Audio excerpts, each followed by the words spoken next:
Download aplikasi Bekal Islam dan kunjungi web bekalislam.com.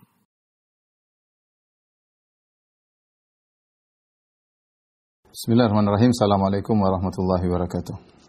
Alhamdulillahi ala ihsanihi wa syukru lahu ala taufiqihi wa amtinani wa asyhadu an la ilaha illallah wahdahu la syarika lahu ta'ziman li sya'ni wa asyhadu anna Muhammadan abduhu wa rasuluhu da'ila ridwani.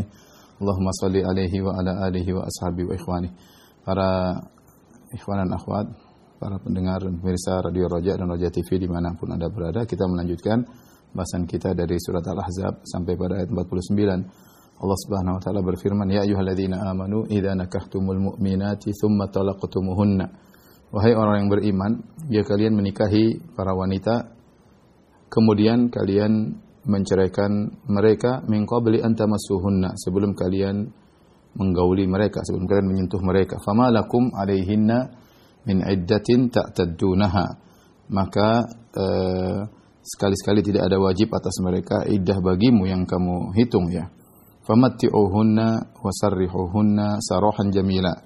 Maka berilah mereka kesenangan, yaitu berupa sebagian harta. Wasarrihuhunna, dan ceraikanlah mereka sarahan jamila, dengan perceraian yang sebaik-baiknya. Ini ayat berkaitan dengan hukum seorang yang menikah dengan seorang wanita, kemudian dia menceraikan sebelum menggaulinya, ya. Bagaimana hukumnya, ya? Maka wanita seperti ini, ya, tidak ada iddahnya. Begitu dinikahi, dia bisa langsung menikah dengan lelaki lainnya. Berbeda dengan wanita-wanita yang sudah digauli, maka secara umum ada iddahnya dengan berbagai macam perincian. Iddahnya masa menunggunya wanita yang hamil, berbeda dengan masa menunggu wanita yang suaminya meninggal, dan berbeda pula dengan masa menunggu wanita yang haid. Demikian juga masa iddahnya wanita yang belum haid misalnya, ya, atau menopause, ya. Ini berbagai macam iddahnya para wanita ketika diceraikan oleh suaminya atau ketika suaminya meninggal, maka hukumnya berbeda-beda. Nah, sekarang adalah bagaimana dengan wanita yang dinikahi kemudian sebelum digauli ternyata sudah diceraikan. Maka wanita ini tidak ada iddahnya. Di sini Allah berfirman, "Ya ayyuhalladzina amanu idza nakahtumul mu'minat." Wahai orang yang beriman, jika kalian nakahtum, maksudnya jika kalian melakukan akad nikah. Nakah di sini maknanya adalah akad, ya. Dan kebanyakan makna nikah, kebanyakan maknanya akad, kecuali ketika Allah berbicara antara lelaki dan wanita yang sudah menikah, maka maknanya adalah jima. Kalau berkaitan dengan lelaki dengan wanita yang sudah menikah, maka kalau disebut nikah berarti jima. Seperti ketika seorang bertanya kepada Nabi SAW tentang menggauli seorang wanita yang dalam kondisi haid, maka Nabi SAW mengatakan, "Isna' kulla syai'in illa nikah." Yaitu lakukan segala sesuatu yang kau ingin lakukan terhadap istrimu dalam kondisi haid, illa nikah, kecuali jima. Nikah di sini maknanya jima. Tetapi kalau nikah datang dalam konteks hubungan lelaki yang belum menikah dengan perempuan yang belum menikah dengan wanita tersebut, maka maknanya adalah akad. Seperti ayat ini, "Wahai orang yang beriman, jika kalian menikahi kaum mukminat." Maksudnya jika kalian melakukan akad nikah, ya. Kemudian summa talaqtumuhunna, kemudian kalian menceraikan wanita tersebut, ya. Min qabli an tamassuhunna, sebelum kalian menggauli wanita tersebut. Perhatikan sini antara jarak akad nikah dengan perceraian, bisa jadi jaraknya jauh, bisa jadi berbulan-bulan. Dan saya sampaikan bahwasanya kalau adat kita biasanya tidak orang menikah langsung akad nikah langsung, biasanya malam pertama langsung hari itu juga. Tapi kalau di sebagian daerah seperti di Arab Saudi tidak demikian, ya. Bahkan bisa jadi antara akad nikah dengan tinggal bareng bisa jadi berjarak berbulan-bulan. Dan sebagaimana pernah kita sampaikan, Nabi SAW dengan Aisyah radhiyallahu ta'ala anha, jarak antara menikah dengan albina, yaitu dengan digauli, 3 tahun, ya. Jaraknya adalah 3 tahun, ya. Entah jarak antara nikah dengan perceraian mau 1 hari, mau 2 hari, mau 10 hari, mau 1 bulan, mau 1 tahun, yang penting wanita tersebut belum digauli, maka kalau diceraikan maka tidak ada iddahnya. Kemudian kata Allah Subhanahu wa taala, "Tsumma talaqtumuhunna min qabli an tamassuhunna," dan kemudian kalian menceraikan wanita tersebut sebelum kalian sentuh. Sentuh di sini maksudnya adalah menggauli, menjima ya. Dan dalam Al-Qur'an beberapa kata Allah gunakan untuk mengungkapkan jima, karena mungkin didengar jima kurang enak didengar, kurang etis, maka Allah menggunakan kata-kata kiasan seperti almas, min qabli an tamassuhunna ya, atau lams, menyentuh, au lamastumun nisa ya, atau al-ifdha, wa qad afdha ba'dukum ila ba'din ya, wa akhadna minkum mitsaqan ghalidha. Ifdha yaitu sama maknanya jima, tapi ini semua kata-kata kiasan. Kata-kata kiasan Allah katakan dengan sentuh ya, sentuhan. Dan ini bagus jika seorang ada mengungkapkan satu kata-kata yang kelihatannya kurang enak didengar, maka dia bisa mengungkapkan dengan kata-kata yang lebih sopan ya. Saya sudah pernah sampaikan tentang masalah buang hajat ya. Seperti Allah mengatakan minal ghaid ya, atau salah seorang datang dari al-ghaid. Al-ghaid itu adalah tempat yang landai ya, tetapi untuk ungkapan buang hajat ya. Seperti kita di Indonesia, kalau kita kata-kata yang kurang enak kita menggunakan kiasan, misalnya mau ke belakang ya berarti mau ke toilet misalnya ya. Misalnya ya. Kemudian misalnya jima mungkin kita mengatakan berhubungan ya. Jadi kalau kata-kata bisa digantikan dengan kata-kata lebih sopan, maka tidak jadi masalah, dan itu adalah uslub, metode Al-Qur'an dan juga metode Nabi sallallahu alaihi wasallam dalam mengungkapkan kata-kata yang kurang enak didengar. Min qabli an tamassuhunna, sebelum kalian menggaulinya.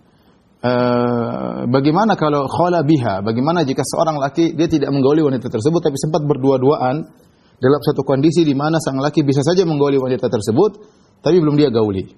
Ya misalnya habis akad nikah kemudian keduanya masuk kamar.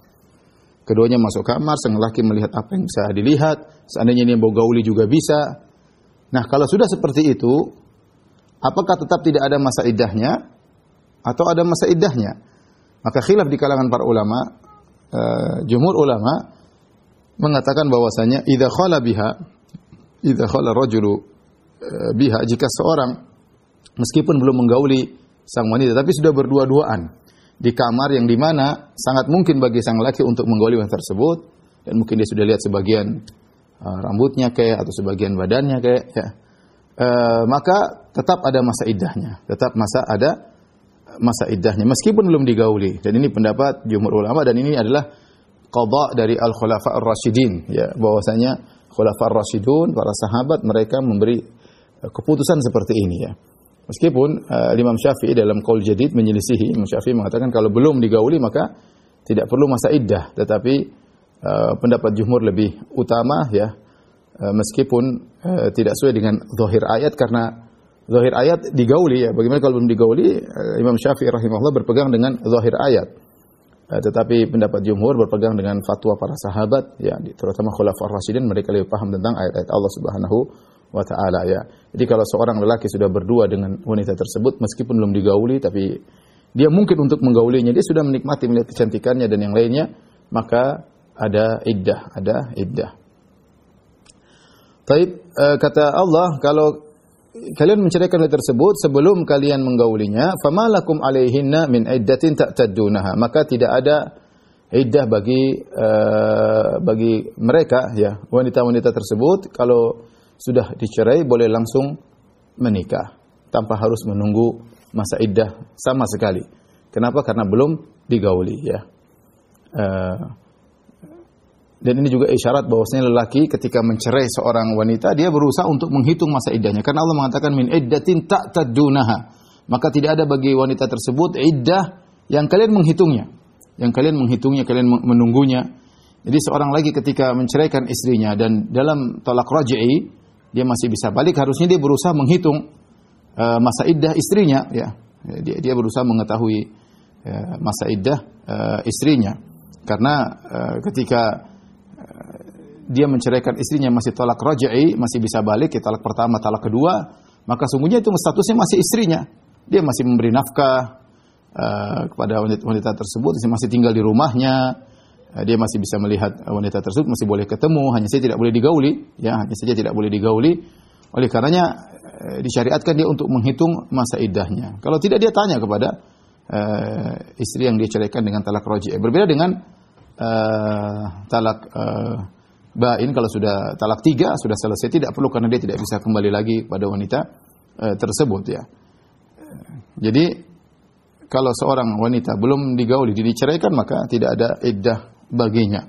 Setelah itu Allah berfirman, "Famatti'uhunna", berikanlah mut'ah. Mut'ah di sini maksudnya harta yang mungkin dia berikan kepada sang wanita, ya, dalam rangka untuk menenangkan hati wanita tersebut, ya. Karena bagaimanapun jika seorang laki telah menikah dengan seorang wanita, kemudian tiba-tiba dia ceraikan, ya, mungkin akan tersebar berita di masyarakat, ini pasti ada sesuatu.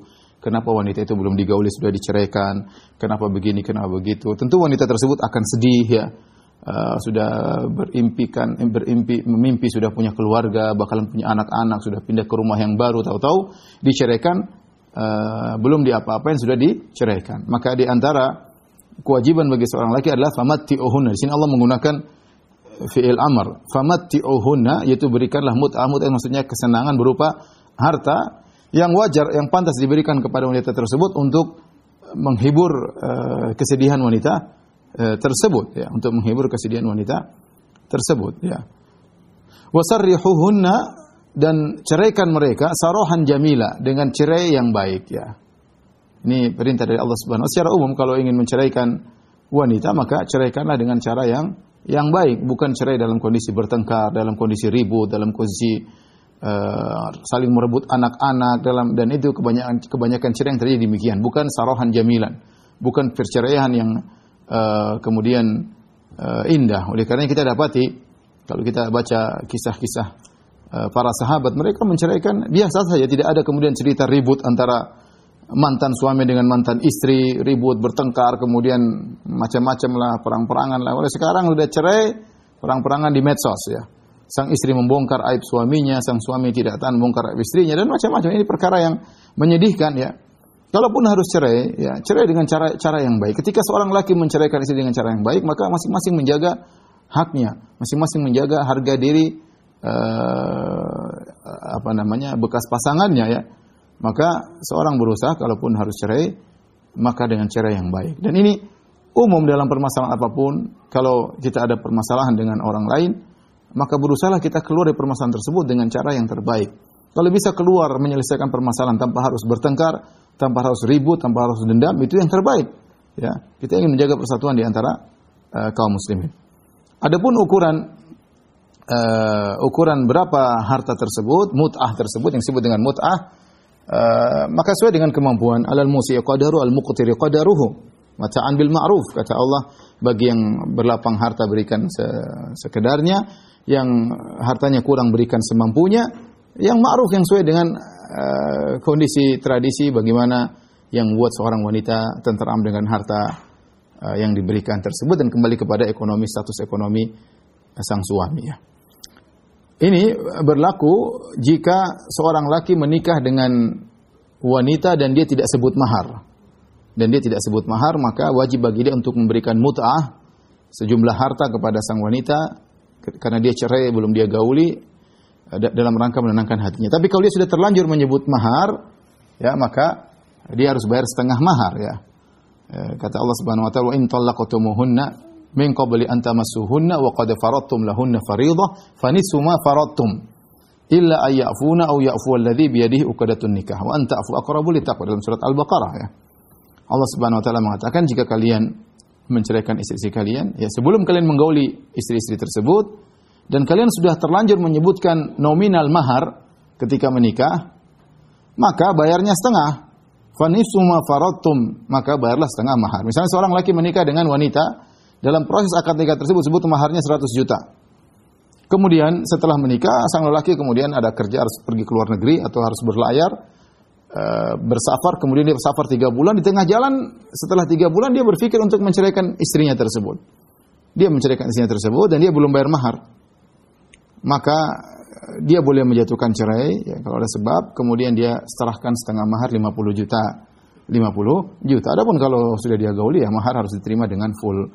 Jadi ayat ini kewajiban mut'ah itu bagi wanita yang dicerai belum disebutkan mahar ya. Mudah-mudahan bisa dipahami ya. Baik. Saya ulangi, ya, wanita kalau dinikahi, kemudian ketika dalam proses pernikahan disebutkan mahar, kemudian dicerai sebelum digauli, maka lelaki tetap bayar mahar tapi setengah. Kecuali dimaafkan oleh sang wanita, maka tidak usah bayar setengah. Kemudian wanita tersebut tidak ada masa iddahnya, langsung bisa nikah sama lelaki lain. Adapun ketika dia menikah dengan seorang wanita dan tidak disebut maharnya, akad nikah saja dan itu sah, kemudian dia ceraikan sebelum dia gauli, maka dia tidak bayar nominal mahar tapi dia bayar mut'ah. Mut'ah itu sejumlah uang yang bisa menenangkan hati sang wanita dan kadarnya kembali kepada tradisi urf masyarakat, berbeda antara orang kaya dengan orang miskin. Taib, kita lanjutkan. Saya ingatkan kembali bagi lelaki yang menceraikan istrinya dan masih talak 1, talak 2, talak raj'i, maka dia berusaha mengetahui masa iddah istrinya kapan selesai, sehingga dia tahu masa dia untuk bisa rujuk ya. Karena kalau dia tidak tahu, kemudian akhirnya dia sudah kelewat, sudah habis masa iddahnya, tidak bisa rujuk lagi dan wanita tersebut boleh nikah dengan lelaki lain ya. Dan tidak mengapa seorang wanita ketika dicerai kemudian haidnya selesai sebelum dia mandi wajib, dia boleh telepon suaminya tersebut, ya fulan, saya sudah selesai masa iddah saya dan saya belum mandi wajib, kalau kau ingin kembali silakan ya. Jadi kalau kembali meskipun tidak perlu proses nikah lagi. Ini sudah kita pernah bahas dalam masalah akad nikah. Taib, masalah perceraian. Kita lanjutkan ayat berikutnya, ayat 50. Ayat 50 ya.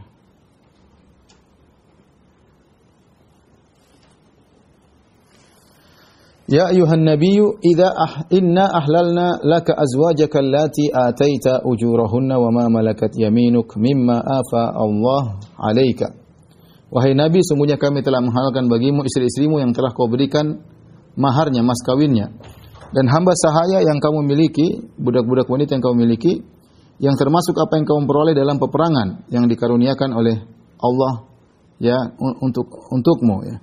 Wa banati ammika, dan juga halal bagimu putri-putri pamanmu, yaitu sepupumu, putri-putri pamanmu. Wa banati ammatika, yaitu putri-putri tantemu. Kalau saya bilang tante, maksud saya adalah saudari bapak ya. Kalau paman maksudnya om adalah saudara bapak ya. Wa banati khalik, dan juga putri-putri pamanmu, yaitu putri-putri dari saudara laki-laki ibumu ya. Wa banati khalatika, dan juga putri-putri dari saudari ibumu ya. Karena artinya adalah dalam bahasa Arab artinya saudara laki-laki bapak. Kalau ammah artinya saudari perempuan bapak. Kita gampangnya kita bilang om sama tante. Tapi kalau al-khal adalah saudara laki-laki ibu. Al-khalah saudari perempuan ibu ya. Ya kalau kita bahasa Indonesia kadang-kadang kita tidak bisa bedakan ya. Om ya mau dari bapak, mau dari ibu ya, om. Tante mau dari bapak, dari ibu itu sebenarnya tante ya. Tapi ini berbeda dalam bahasa Arab, bahasanya lebih spesifik. Am adalah saudara laki-laki bapak, ammah adalah saudari perempuan bapak ya. Adapun khal saudara laki-laki ibu, adapun khalah saudari perempuan ibu ya.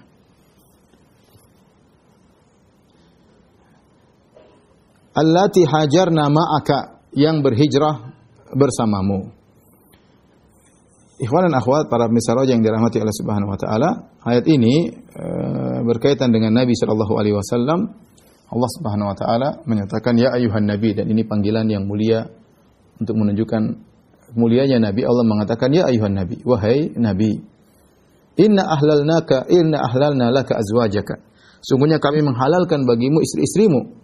Allati ataita ujurahunna, yang telah kau berikan kepada mereka mahar-maharnya. Itu istrimu yang sekarang, yang 9 orang yang Nabi SAW meninggal, jumlah mereka adalah 9 orang. Ya, ini halal semuanya bagimu. Ya, Allah menegaskan bahwasanya mereka semua halal bagimu, tidak ada yang haram, tidak ada yang syubhat. Ya, karena khawatir ada tuduhan orang-orang munafik yang menuduh yang tidak-tidak. Ya, sebagaimana ketika Nabi SAW menikah dengan Zainab bintu Jahshin, ya, maka ada tuduhan-tuduhan yang tidak-tidak. Maka Allah menegaskan bahwasanya semua wanita yang kau nikahi semuanya adalah halal bagimu. Halal bagimu. Demikian juga yang halal bagimu adalah wa ma malakat yaminuk. Dan hamba-hamba sahaya, budak-budak wanita, mimma afa Allahu alaik, yang Allah berikan kepadamu lewat peperangan, ya, karena kita tahu kalau terjadi peperangan maka pihak yang menang menawan wanita-wanita yang dari orang-orang yang dikalahkan dan kemudian menjadi sabaya menjadi hamba sahaya dan boleh digauli menjadi budak, ya, kemudian dimiliki oleh orang-orang yang menang, ya. Dan kita tahu hamba sahaya, budak bisa diperoleh dengan beberapa cara, di antaranya dengan peperangan, dan ini bisa jadi terjadi di kemudian hari. Bisa juga dengan membeli, seperti zaman dulu ada budak diperjualbelikan, ya, atau bisa dapat dihadiahkan dari orang lain, sebagaimana Nabi SAW dapat hadiah dari Khadijah, dapat budak Zaid bin Harithah, atau dapat warisan dari orang tuanya meninggal kemudian dapat budak. Adapun zaman sekarang perbudakan sudah tidak ada. Adapun perbudakan dengan cara menangkap orang yang merdeka kemudian diperbudak, maka ini hukumnya haram. Ini budak yang tidak sah. Budak yang tidak sah. Kalau ada seorang kemudian menangkap orang yang merdeka, kemudian dia paksa, kemudian dia jual, maka ini budak yang tidak sah. Berbeda kalau terjadi peperangan. Kalau terjadi peperangan, kemudian yang menang mengalahkan yang kalah, maka yang kalah bisa dijadikan budak, ya. Maka yang dihalalkan bagi Nabi diantaranya istri-istrinya yang ada, kemudian juga budak-budak yang Allah berikan kepada Nabi SAW melalui peperangan, ya. Di antaranya budak-budak tersebut seperti Rasulullah SAW menikahi Sofia bintu Huyai, pertama kali dijadikan budak oleh Nabi SAW dari setelah perang Khaybar, wanita Yahudi Nadhiriyah, ya. Kemudian akhirnya Nabi menikahinya dengan maharnya adalah memerdekakannya, maka jadilah Ummul Mukminin, tapi asalnya dia adalah budak. Kemudian juga Juwairiyah, ya, bintul Harith, yang Rasulullah SAW juga mendapatkan dia sebagai budak setelah perang Banil Mustalik atau Ghazwatul Muraisiyah, ya. Maka Nabi SAW kemudian menjadikan dia budak, akhirnya dinikahi oleh Rasulullah SAW, jadilah dia Juwairiyah, ya, jadilah Ummul Mukminin. Tapi ini asalnya halal bagi Nabi SAW untuk Nabi gauli. Demikian juga budak dari cara yang lain itu Nabi dihadiahkan oleh Al-Muqawqis, raja Mesir, ketika Rasulullah SAW mengirim utusan dari Nabi SAW untuk mengajak dia masuk Islam, maka dia pun baca surat Nabi SAW dan dia hormati surat Nabi, kemudian dia menghormati utusan Nabi SAW, tapi dia tidak masuk Islam, dan dia mengirimkan hadiah kepada Nabi SAW. Di antaranya diberikan hadiah Mariyah Al-Qibtiyah. Al-Qibtiyah maksudnya Mesir, ya, dari suku Qibti. Maka Mariyah Al-Qibtiyah ini adalah budak Nabi SAW, bahkan Nabi menggaulinya, kemudian punya anak namanya Ibrahim bin Muhammad SAW. Tapi kemudian Ibrahim wafat sebelum masih dalam masa susuan, itu sebelum 2 tahun, yang kemudian Nabi SAW menangis karena wafatnya putranya Ibrahim. Tapi intinya budak-budak tersebut halal bagi Nabi SAW. Kemudian apalagi yang halal untuk dinikahi oleh Nabi SAW? Wa banati ammika, yaitu putri-putri dari ommu, wa banati ammatika, putri-putri dari tantemu, wa banati khalika, dan putri-putri dari pamanmu, wa banati khalatika, dan putri-putri dari bibimu, ya. Ini semua sepupu, boleh dinikahi, tetapi dengan syarat allati hajarna ma'ak, yang berhijrah. Ya. Disebut dalam sebagian riwayat, tapi riwayatnya dhaif, yaitu bahwasanya Nabi melamar Ummu Hani. Ummu Hani adalah sepupunya Nabi SAW, karena Ummu Hani adalah saudaranya Ali bin Abi Thalib, dan Ummu Hani adalah putrinya Abu Thalib, dan Abu Thalib paman Nabi, yaitu banati ammik. Kemudian Ummu Hani tidak bisa menikah dengan Nabi karena dia belum berhijrah. Tapi riwayatnya dhaif. Riwayat ini. Tapi intinya ini yang dihalalkan oleh Nabi SAW, ya. Di antaranya adalah Nabi menikah dengan Zainab bintu Jahsh. Zainab bintu Jahshin adalah seorang wanita salehah dan dia adalah putri dari ammat Rasulullah sallallahu alaihi wasallam, dari saudari wanita bapak Nabi sallallahu alaihi wasallam, kemudian dinikahi oleh Rasulullah sallallahu alaihi wasallam. Ini yang dihalalkan bagi Nabi sallallahu alaihi wasallam. Taib. Yang berikutnya, wa imra'atan mu'minah. Yang halal juga bagi Nabi sallallahu alaihi wasallam adalah seorang wanita mukminah atau wanita mukminah in wahabat nafsaha lin nabi, jika dia menghadiahkan dirinya kepada Nabi sallallahu alaihi wasallam. In arada an-nabiyyu ayastankihaha, jika Nabi sallallahu alaihi wasallam ingin menikahinya, ya, ingin menikahinya, ya, khalisatan laka min dunil mu'minin, dan ini adalah murni khalisah, murni hanya untuk Nabi sallallahu alaihi wasallam. Ini spesial buat Nabi sallallahu alaihi wasallam. Jadi Nabi sallallahu alaihi wasallam disebutkan ada beberapa wanita datang menemui Nabi sallallahu alaihi wasallam menghadiahkan dirinya kepada Nabi sallallahu alaihi wasallam, ya. Bahkan datang dalam sebagian riwayat dalam Sahih Bukhari, ada seorang wanita datang menghadiahkan dirinya kepada Nabi sallallahu alaihi wasallam, karena Nabi melihat atas, Nabi melihat bawah. Nabi ingin menolak, ya. Tidak enak, ya. Makanya Allah mengatakan in aradan nabiyyu ayastankihaha. Kalau Nabi ingin menerima hadiah tersebut. Kalau Nabi tidak ingin terima, tidak jadi masalah, ya. Allah menambahkan dalam ayat ini in aradan nabiyyu ayastankihaha, kalau Nabi ingin menerima. Kalau ada wanita menghadiahkan dirinya, kalau Nabi ingin terima, silakan. Kalau enggak apa-apa. Kenapa Allah perlu nambahkan ini?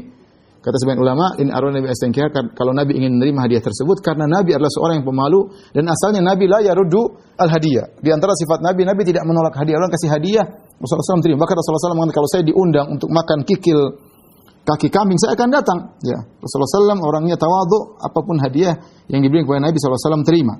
Rasulullah SAW terima. Ini kalau menolak Rasulullah SAW enggak enak, agar menyenangkan hati orang yang memberikan hadiah. Bagaimana lagi seorang wanita yang datang menghadiahkan dirinya, bukan menghadiahkan kue, bukan menghadiahkan dirinya buat Rasulullah sallallahu alaihi wasallam. Ya, tentunya menolak itu sangat tidak enak. Bagaimana Rasulullah SAW yang hadiah kecil aja Rasulullah tidak tolak, apalagi seorang wanita yang menghadiahkan dirinya. Oleh karenanya agar Rasulullah bisa menolak dengan tenang, Allah tambahkan ayatnya in aradan nabiyyu ayastankiha, kalau Nabi ingin menerima. Sehingga para sahabat tahu kalau Nabi tidak terima enggak ada masalah, karena Allah sudah menjelaskan. Dalam satu riwayat ketika ada seorang wanita menghadiahkan dirinya, Nabi lihat ke atas ke bawah, Nabi tidak tertarik, Nabi diam. Wanita juga bingung, dia diam sampai akhirnya seorang sahabat mengatakan, "Ya Rasulullah, illam yakun laka hajah, kalau kau tidak punya keinginan ya Rasulullah, maka nikahkan buat saya. Kalau Anda tidak mau, buat saya aja." Akhirnya Rasulullah SAW nikahkan sahabat tersebut dengan wanita tersebut. Tetapi kata Allah Subhanahu wa taala, khalisatan laka minal mu'minin. Ini hanya hukum khusus buat Nabi sallallahu alaihi wasallam. Artinya apa? Nabi boleh menikah dengan wanita yang menghadiahkan dirinya tanpa mahar, tanpa wali. Tanpa mahar, tanpa wali, tanpa saksi, ya. Ini semua boleh karena dia menghadiahkan dirinya, sehingga tidak perlu mahar, tidak perlu wali, tidak perlu saksi. Namun ini khusus buat Nabi sallallahu alaihi wasallam, khalisatan laka. Tidak ada berlaku kemudian wanita datang kepada seorang lelaki kemudian menghadiahkan dirinya, enggak ada. Ya, kalau dia menikah maka nikah dengan cara yang biasa, yaitu ada walinya, harus ada walinya, dan harus ada saksinya, harus ada maharnya. Harus ada maharnya. Kalau maharnya tidak disebut maka dengan bayar mahar misl, mahar al-misl, ya. Intinya ini adalah khusus buat Nabi sallallahu alaihi wasallam. Kemudian kata Allah Subhanahu wa taala, "Qad alimna ma faradna 'alaihim fi azwajihim." Sungguh, ya, kata Allah Subhanahu wa taala, kami telah mengetahui apa yang kami wajibkan kepada mereka tentang istri-istri mereka, yaitu berkaitan dengan kaum mukminin secara umum. Allah mengetahui apa yang kami wajibkan bagi mereka, aturan-aturan yang berbeda dengan Nabi sallallahu alaihi wasallam. Nabi spesial, adapun kaum mukminin secara umum kalau nikah harus pakai wanitanya, harus ada walinya. Kemudian harus ada maharnya, mahar hukumnya wajib, ya. Ada khilaf, ada yang mengatakan syarat, ada yang mengatakan wajib, tidak sampai syarat. Kemudian ada saksinya, ya. Kemudian sebagian mengatakan harus ada i'lan, yaitu walimah atau i'lan. Ya, intinya pengumuman, intinya ada syarat-syaratnya. Kemudian di antaranya misalnya Allah menyebutkan untuk orang-orang secara umum hanya boleh menikah dengan wanita berpoligami maksimal 4. Ya. Wa in khiftum alla ta'dilu fawahidatan. Kalau tidak bisa adil baru satu. Tapi kalau bisa adil, kata Allah, fankihu ma taba lakum minan nisa'i masna wa thulatha wa ruba'. Ya, kalau kalian bisa merasa adil, maka nikahilah para wanita yang kalian sukai, masna 2, wa thulatha 3, wa ruba atau 4. Ini jumlah yang maksimal, tidak boleh lebih daripada itu. Ya, kalau boleh maka Allah akan tambah 5, 6, 7 dan seterusnya. Atau Allah akan mengatakan nikahilah jumlah wanita yang kalian sukai. Tapi ketika Allah dalam bentuk sedang memberi anugerah untuk menjelaskan kebolehan, Allah mengatakan 2 atau 3 atau 4, sehingga dipahami oleh para sahabat bahwasanya seorang wanita lelaki maksimal punya istri 4. Dan ini berbeda dengan Nabi SAW. Nabi SAW boleh menikah lebih daripada itu, boleh menikah lebih daripada 4. Ya. Kemudian wa ma malakat aimanuhum, demikian juga budak-budak mereka. Likaila yakuna 'alaika haraj, supaya tidak ada kesempitan bagi engkau wahai Rasulullah SAW. Ya, kau berbeda dengan umatmu dalam masalah pernikahan. Rasulullah SAW spesial, ya. Wa kana Allahu ghafurur rahim, dan Allah adalah Maha Pengampun lagi Maha Penyayang. Para muslim yang dirahmati Allah Subhanahu wa taala, ayat ini, ayat ke 50 ini memberikan faedah kepada kita. Adapun masalah pernikahan, Rasulullah SAW memiliki keistimewaan yang tidak berlaku bagi umatnya. Makanya dikatakan oleh Allah khalisatan laka, murni untuk engkau. Seandainya Allah tidak mengatakan khalisatan laka, murni untuk engkau, maka hukum asal apa yang dilakukan oleh Nabi adalah untuk kita ikuti. Tapi ketika Allah mengatakan khalisatan laka, ini hanya khusus buat engkau, maka tidak berlaku bagi umat Nabi sallallahu alaihi wasallam, hanya khusus buat Nabi sallallahu alaihi wasallam. Di antara keistimewaan Nabi dalam masalah pernikahan, bahwasanya Nabi sallallahu alaihi wasallam boleh menikah lebih dari 4, ya. Ini keistimewaan Nabi, dan juga para nabi-nabi sebelumnya juga memiliki istri yang banyak, sebagaimana diriwayatkan dari Sulaiman alaihissalam, Daud alaihissalam, ya. Dan Nabi SAW memiliki kelebihan dalam hal ini. Rasulullah memiliki kekuatan biologis yang tidak dimiliki oleh yang lainnya. Ya, bagaimana disebut dalam satu hadis, Rasulullah SAW pernah mendatangi istrinya langsung 9 orang sekali jalan. Nabi SAW bisa menggaul istrinya 9 orang. Kemudian Nabi SAW mandi wajib sekali, dan ini menunjukkan kekuatan Rasulullah SAW sehingga spesial. Dan Allah memberikan hukum spesial bagi Nabi SAW, boleh menikah lebih dari 4 orang. Kemudian di antaranya Nabi SAW juga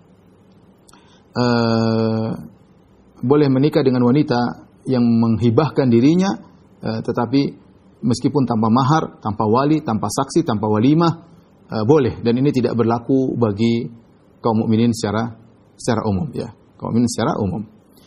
Namun di sisi lain, ya, Nabi SAW tidak boleh menikah dengan, setelah ini Nabi tidak boleh menikah dengan wanita-wanita selain sepupu-sepupunya. Makanya Allah mengatakan, selain istri-istrimu yang ada ya Rasulullah, yang boleh kau nikahi adalah wa banati ammika, sepupu-sepupumu, wa banati ammatika, wa banati khalika, wa banati khalatika. Di luar daripada itu tidak boleh, ya. Jadi ada sisi lain, Rasulullah SAW boleh menikah lebih daripada 4, tetapi terbatas. Wanita-wanita yang boleh kau nikahi adalah sepupu-sepupumu, itu putri-putri ommu, putri-putri tantemu, putri-putri pakdemu atau pamanmu, dan putri-putri bibimu, ya. Makanya Allah mengatakan likaila yakuna 'alaika haraj, agar tidak mengapa bagimu, wa kana Allahu ghafurur rahima, dan sungguhnya Allah Maha Pengampun lagi Maha Penyayang. Ya, ini Allah Subhanahu wa taala mengatakan qad alimna ma faradna alaihim. Kami tahu apa yang kami wajibkan kepada kaum mukminin secara umum. Adapun Allah kasih aturan kenapa kaum mukminin secara umum tidak boleh lebih dari 4, kenapa pernikahan harus pakai mahar, pakai saksi dan yang lainnya. Allah mengatakan qad alimna ma faradna, kami sudah tahu apa yang kami wajibkan, yaitu hukum yang kami turunkan ini kepada kaum mukminin dibangun di atas ilmu. Allah bukan ngawur tatkala menurunkan hukum ini. Ketika Allah mengkhususkan Nabi juga Allah tidak ngawur, tapi Allah membangun hukum tersebut di atas ilmu, di atas hikmah yang Allah lebih tahu, ya, daripada hamba-hambanya sendiri, ya. Kemudian juga ini dalil bahwasanya boleh menikahi sepupu, ya. Rasulullah SAW menikahi sepupu-sepupunya. Di antara Rasulullah SAW menikah dengan Zainab bintu Jahshin, ya, dan itu adalah putri dari tantenya Nabi sallallahu alaihi wasallam, ya. Dan itu berlaku juga bagi kita boleh menikah dengan sepupu. Dari sini kita jelaskan bahwasanya sepupu itu bukan mahram. Sepupu itu bukan mahram dan boleh dinikahi. Allah alam bisawab. Baik, kita lanjutkan, ya. Ayat berikutnya yaitu ayat ke 51, ya. Allah Subhanahu wa taala berfirman, "Turji man tasha'u minhunna wa tu'wi ilaika man tasha'." Ya. Kata Allah Subhanahu wa taala, kamu boleh menangguhkan siapa di antara istri-istrimu yang kau kehendaki, wa tu'wi ilaika man tasha, dan kau boleh menaungi di antara mereka siapa yang kau kehendaki. Wa man bitaghaita mimman azalta fala junaha alaik, dan siapa yang kau sudah tinggalkan kemudian kau ingin balik lagi, maka tidak mengapa wahai Rasulullah, dan tidak ada dosa bagimu. Dzalika adna an taqarra ayunuhunna, dan ini lebih dekat agar istri-istrimu lebih tenang hati mereka, wala yahzanna, sehingga mereka tidak bersedih, wa yardaina bima ataitahunna kulluhun, dan semuanya bisa ridha dengan apa yang kau sikapi mereka atau kau berikan kepada mereka. Wallahu ya'lamu ma fi qulubikum, Allah tahu apa yang ada di hati kalian. Wa kana Allahu aliman hakima, dan Allah Subhanahu wa taala Maha berilmu dan Maha halim, ya. Baik, ini ayat kebanyakan ahli tafsir mengatakan turji man tasya, maksudnya ini ayat memberi kelonggaran kepada Nabi dalam masalah jatah nginap, ya. Kalau seorang memiliki istri lebih dari satu, tentu dia harus punya jatah nginap yang adil. Kalau dia punya istri 4, maka kalau dia bagi sehari di istri pertama, besoknya sehari di istri kedua, besoknya sehari di istri ketiga, besoknya sehari ke istri keempat. Tidak boleh yang satu 2 hari, yang satu cuma sehari, ya. Karena kalau tidak adil maka dia terjerumus dalam dosa besar. Kata Nabi sallallahu alaihi wasallam, man kanat lahu imra'atani famala ila ihdahuma jaa yaumal qiyamati wa shikkuhu ma'il. Barang siapa yang punya istri lebih dari satu atau punya istri 2, dia condong kepada salah satunya, maka dia akan datang pada hari kiamat dalam kondisi badannya miring. Dalil bahwasanya kalau orang tidak adil dalam berpoligami, maka dia terjerumus dalam dosa besar karena diancam dengan siksaan khusus, dipermalukan pada hari kiamat, datang dalam kondisi badan miring, ya. Dan kita tahu para ulama khilaf, apakah wajib masalah pembagian jatah nginap itu cuma malamnya saja ataukah satu hari penuh siang dan malam, ada khilaf di kalangan para ulama. Namun ini tidak berlaku bagi Nabi sallallahu alaihi wasallam. Nabi sallallahu alaihi wasallam secara hukum Allah membolehkan Nabi terserah. Turji man tasya minhunna wa tu'wi ilaihi man tasya. Kau tidak kasih bagian jatah nginap kepada wanita yang kau kehendaki. Mana yang kau mau nginap di rumahnya terserah engkau wahai Rasulullah sallallahu alaihi wasallam. Allah berikan kelonggaran. Ya. Kemudian wa man ibtaghaita minhum mimman azalta, dan ada kalau wanita yang sudah kau mengatakan saya tidak nginap di padamu, kemudian kau ingin balik lagi, pengen nginap sama dia, fala junah alaik, tidak mengapa kau rubah aturanmu. Tadinya kau bilang kau enggak usah saya nginapi, yang ini saya nginap, jatah nginap, kemudian kau berubah, saya nginap aja sama kamu, terserah engkau wahai Rasulullah. Allah berikan keistimewaan kepada Nabi sallallahu alaihi wasallam. Ya. Dzalika adna an taqarra ayunuhun. Hal ini agar istri-istri Nabi merasa tenang karena mereka tidak lagi nuntut. Mereka tahu bahwasanya tidak ada kewajiban bagi Nabi untuk adil dalam jatah nginap. Nabi mau nginap, nggak nginap, mau pilih siapa tempat dia nginap, terserah Nabi SAW. Sehingga mereka tidak bisa menuntut setelah turun ayat ini.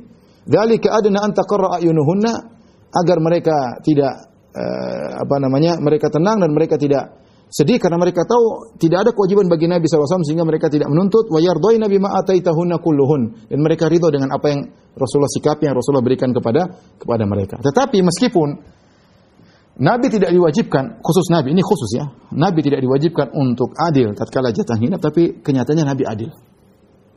Dan itu disampaikan oleh istri Nabi, bahwasanya Nabi SAW adil di antara kami seluruhnya. Ya, padahal Nabi tidak wajib. Bahkan ketika Nabi SAW sakit, Rasulullah SAW minta izin untuk bisa nginap di rumah Aisyah. Rasulullah SAW mengatakan, aina ana godan. Besok saya nginap di rumah siapa? Rasulullah SAW ingin di rumah Aisyah. Rasulullah SAW lebih cinta pada Aisyah daripada yang lainnya. Ya. Sehingga Rasulullah SAW minta izin kepada istri-istrinya dan mereka izinkan. Padahal seandainya Nabi tidak izin, terserah Nabi SAW. Namun karena akhlak Nabi yang mulia, Nabi adil dalam segala hal. Nabi adil dalam segala hal di antara istri-istrinya, kecuali dalam masalah rasa cinta Nabi SAW berbeda. Rasulullah SAW lebih mencintai Aisyah daripada yang lainnya. Makanya Rasulullah SAW berkata, Allahumma hadza qasmi fima amlik fala talubni fima tamlik wala amlik. Ya Allah, inilah pembagianku yang aku bisa lakukan, jangan kau cela aku pada perkara yang engkau kuasai dan aku tidak kuasai. Itu masalah hatiku. Makanya setelah itu Allah mengatakan, wallahu ya'lamu ma fi qulubikum. Allah tahu dalam apa yang ada dalam hati kalian, ya. Karena tidak ada yang bisa adil ketika memiliki istri lebih dari satu. Kata Allah Subhanahu wa taala, walan tastati'u anta dilu gimana dalam kata ayat, kalian tidak akan bisa adil, ya, di antara istri-istri kalian, ya. Ya, kalian tidak akan bisa adil, ya. Kemudian Allah Subhanahu wa taala menegaskan dalam ayat yang ini, wallahu ya'lamu ma fi qulubikum walan tastati'u an ta'dilu bainan nisa walau harastum fala tamilu kullal maili fatadharuha kal mu'allaqah. Kalian tidak akan bisa adil di antara istri kalian, maka janganlah kalian terlalu condong, berlebih-lebihan sehingga yang satu kalian tinggalkan seperti wanita yang terkatung-katung. Dan itu masalah hati, ya. Kalau seorang memiliki istri 2 atau 3 atau 4, dia berusaha adil dari secara yang zahir, yaitu jatah nginap dia adil, mungkin dia memberi hadiah juga dia adil, tetapi rasa cinta tidak bisa diatur, ya. Bisa jadi dia lebih condong kepada salah satunya, dan ini tidak berdosa.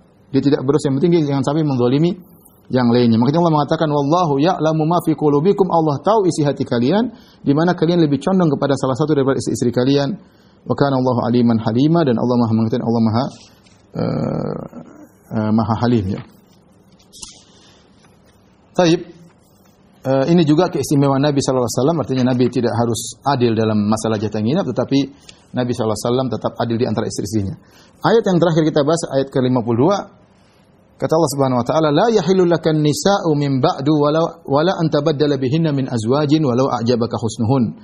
Kata Allah Subhanahu wa taala, tidak halal bagi engkau wahai Rasulullah mengawini perempuan-perempuan sesudah itu, dan tidak boleh mengganti mereka dengan istri-istri yang lain meskipun kecantikannya menarik hatimu, illa ma malakat yaminu, kecuali hamba sahayamu, wa kana Allah ala kulli syai'in raqiba. Sungguhnya Allah Subhanahu wa taala Maha menguasai atas segala sesuatu. Ayat ini adalah ayat pemuliaan terhadap istri-istri Nabi, sebagaimana pernah kita jelaskan pada pertemuan yang sebelumnya ketika turun ayatut takhyir.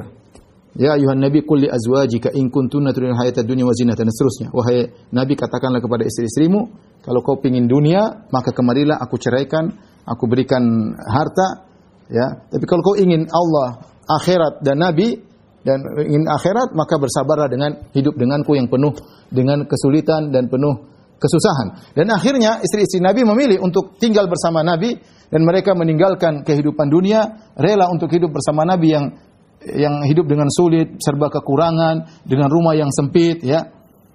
Ketika mereka memilih akhirat daripada dunia, maka Allah muliakan mereka dengan melarang Nabi menikahi wanita-wanita yang lain.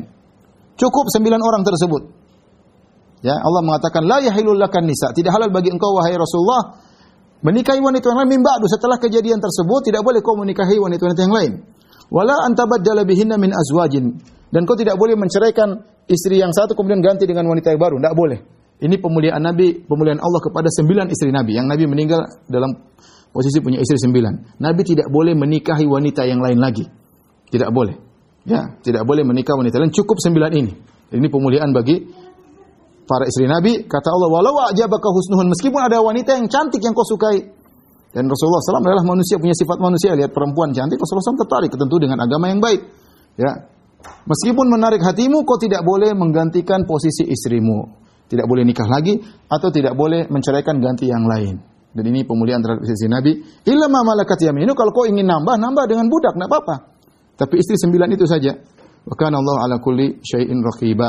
Dan Allah Subhanahu wa taala Maha mengawasi segala sesuatu. Dan ini adalah ayat yang menunjukkan akan kemuliaan istri-istri Nabi, ya, di mana mereka rela untuk meninggalkan kemewahan dunia dan memilih untuk tinggal mendampingi Rasulullah SAW dengan kehidupan yang sangat-sangat sederhana, dengan rumah yang sangat sempit, ya, dengan harta yang sangat sedikit, ya, dengan ujian-ujian kehidupan, ya.